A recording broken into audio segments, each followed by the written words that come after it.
Hello મિત્રો, નમસ્તે.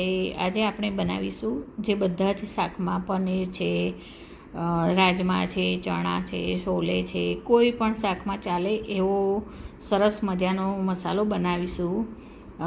એનું નામ આપણે આપીશું ઓલરાઉન્ડર કિચન કિંગ મસાલો. એના માટે મેં શું સામગ્રી લીધી છે એ તમને બતાવી દઉં. 3 ચમચી ભરીને મેં ધાણા લઈ લીધેલા છે, 2 ચમચી જીરું લીધું છે, 1 ચમચી મરી પાવડર લીધા છે અને આખા મરી લઈ લીધેલા છે, 1 ચમચી આપણે શાહ જીરું જે આવે છે એ લીધેલું છે, 2 તમાલપત્ર લીધેલા છે, કસ્તુરી મેથી લીધી છે 1 ચમચી.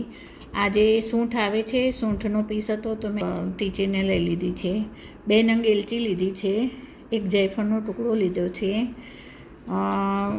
7-8 લવિંગ લીધા છે, 3 લાલ મરચાં લીધેલા છે, 1 ટુકડો લીધેલો છે અને અડધી ચમચી અજમો લીધો છે અને થોડા એવા 10-15 દાણા આપણે લીધેલા છે મેથીના દાણા અને 1.5 ચમચી આપણે લીધું છે વરિયાળી અને 1 બાદિયાનું ફૂલ લઈ લીધેલું છે. તો આ બધી જ વસ્તુને આપણે થોડી ગરમ કરી લઈશું. જે અંદર નમી હોય તો નીકળી જાય, થોડી ડ્રાય કરી દઈશું.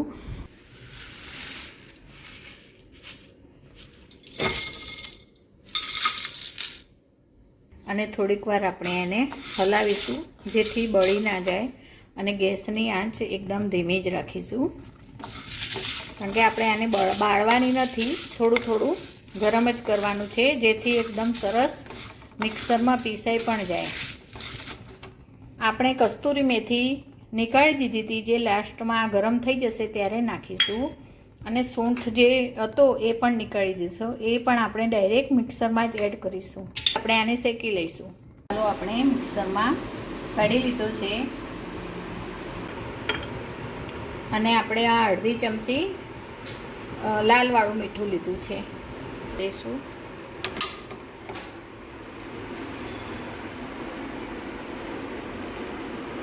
હિંગ લઈ લઈશું, અડધી ચમચી આપણે હળદર પાવડર લઈ લઈશું, કાશ્મીરી લાલ મરચું લઈ લઈશું.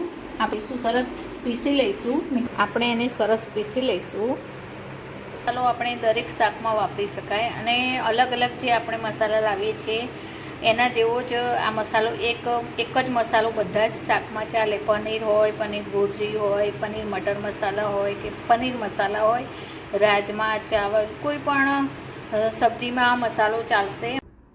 તો મેં મસાલો ભરવા માટે કાચની બોટલ ધોઈને 2 દિવસ પહેલાં તડકે રાખી દીધી હતી. તો કોઈ પણ વસ્તુ હોય તો અથાણું હોય કે મસાલા હોય, જો આપણે એને લાંબા સમય સુધી સારું રાખવું હોય તો કાચની બોટલને હંમેશા 1-2 દિવસ અગાઉ ધોઈ નાખવાની અને સવારે ધોઈને જો તમે આખો દિવસ તડકે રાખો તો પણ ચાલે.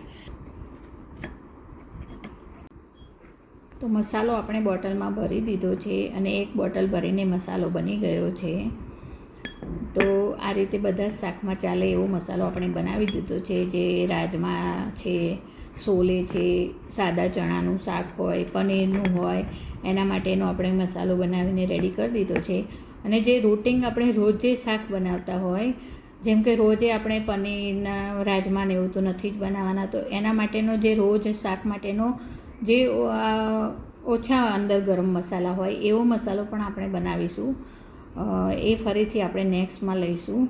પણ જો આ મસાલો તમને ગમે હોય અને જો મારા વિડીયો તમને ગમતા હોય તો મારી ચેનલને સબસ્ક્રાઈબ કરજો, લાઈક કરજો અને શેર કરજો. ફરીથી મળીશું નવા એક વિડીયોમાં. જય માતાજી.